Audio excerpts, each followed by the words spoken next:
Hi అండి అందరికీ ఈరోజు సండే స్పెషల్గా చికెన్ కర్రీ అయితే చేస్తున్నాను. చర్చికి వెళ్తూ వచ్చి చికెన్ అయితే తెచ్చుకున్నాము. అయితే ఫస్ట్ కాయను పెట్టి ఆయిల్ పోసుకొని ఉల్లిగడ్డలు పచ్చిమిర్చికి వేసుకొని 1 టేబుల్ స్పూన్ అల్లం పేస్ట్ వేసి స్కిన్ అయితే తెచ్చాను. ఈరోజు స్కిన్ కాదండి, ట్రై చేద్దాం, ఫస్ట్ టైం ట్రై చేద్దామంటే తగినంత ఉప్పు వేసుకొని బాగా ఉడకనిచ్చి మగ్గనిచ్చే వరకు టమాటాలు కూడా వేసుకుని చికెన్తో పాటు కూడా ఉడుకుతుందని చాలా బాగుంటుంది.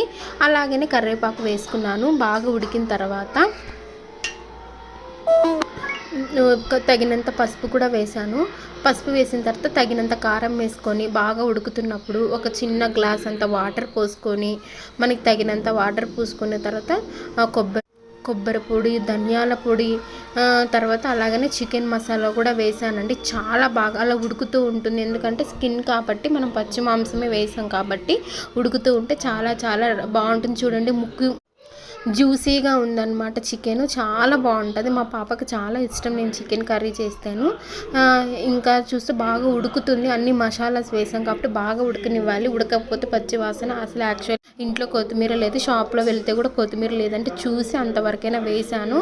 చాలా టేస్టీగా ఉంటుందన్నమాట. బాగా ఉడుకుతుంది చూడండి. ముక్కకి ఆ వాటరింగ్ కానివ్వండి, పసుపు కానివ్వండి, కారం